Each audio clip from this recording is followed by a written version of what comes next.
ನೀವು ಇನ್ನೊಂದು ಮದುವೆ ಆಗ್ತೀನಿ ಅಂತ ಮಾತ್ರ ಹೇಳ್ಬೇಡಿ.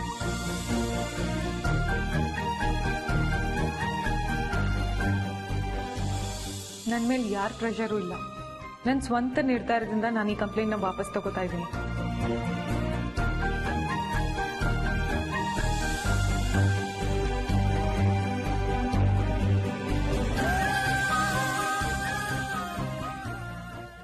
ಇನ್ಮೇಲಾದ್ರೂ ಇವ್ರು ಹೀಗೆ ಮಾಡದೇ ಇರಲಿ ಅಂತ ಸ್ವಲ್ಪ ಬುದ್ಧಿ ತಿಳಿಸಿ.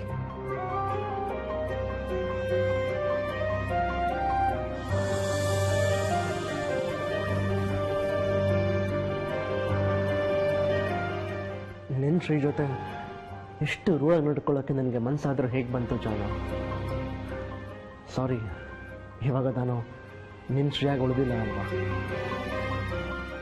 ನಿನ್ನ ಮನಸ್ಸಲ್ಲಿ ನನ್ನ ಬಗ್ಗೆ ಯಾವ ಫೀಲಿಂಗ್ಸ್ ಉಳಿದಿಲ್ಲ ಅಲ್ವಾ?